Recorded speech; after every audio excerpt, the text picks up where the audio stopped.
கொஞ்ச நாளைக்கு முன்னாடி ஹைதராபாத்ல இருக்கிற ஒரு ஹோட்டல்ல விபச்சாரம் நடக்கிறதா போலீஸ்காரங்களுக்கு இன்ஃபர்மேஷன் போச்சு. அதை தொடர்ந்து அந்த ஹோட்டல்ல அவங்க சோதனை பண்ணி பார்த்ததுல தெலுங்கு நடிகையான ஸ்வேதா பாசு விபச்சார வழக்குல கைதானாங்க. அவங்க தெலுங்குல நிறைய படங்கள் நடிச்சிருக்காங்க, தமிழ்ல ராரா, சந்தமாமா இந்த மாதிரியான படங்கள் நடிச்சிருக்காங்க. ஸோ அவங்க விபச்சாரத்துல ஈடுபட்டு இருக்கும்போது கைது பண்ணாங்க. அண்ட் அதுக்கான காரணம் என்ன அப்படின்னு அவங்கள விசாரணை பண்ணி பார்த்தபோது பண நெருக்கடி, கைவசம் எந்த பணமுமே இல்லாததுனால அவங்க இந்த மாதிரி ஒரு நிலைக்கு தள்ளப்பட்டுட்டாங்க அப்படின்னு சொன்னாங்க. ஒரு உதவி இயக்குனர் கிட்ட இவங்க ஹெல்ப் கேட்க போயிட்டு அவர் இந்த சந்தர்ப்பத்தை பயன்படுத்தி அவங்களை இந்த மாதிரி ஒரு தொழில தள்ளிட்டதாக சொல்லியிருந்தாங்க. இப்போ ஸ்வேதா பாசு பெண்கள் மறுவாழ்வு மையத்துல அடைக்கப்பட்டிருக்காங்க.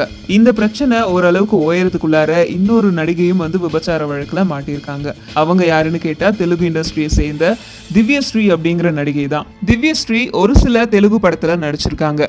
குண்டூர்ல ஒரு வீட்டுல விபச்சாரம் நடக்கிறதா போலீஸ்க்கு இன்ஃபர்மேஷன் போயிட்டு அந்த வீட்டுல ரெய்ட் பண்ணி பார்த்ததுல இந்த நடிகையும் கூடவே சில தெலுங்கு நடிகர்களும் மாட்டியிருக்காங்க. இந்த விஷயம் தெலுங்கு இண்டஸ்ட்ரியை ஒரு பரபரப்பை ஏற்படுத்தி இருக்கு.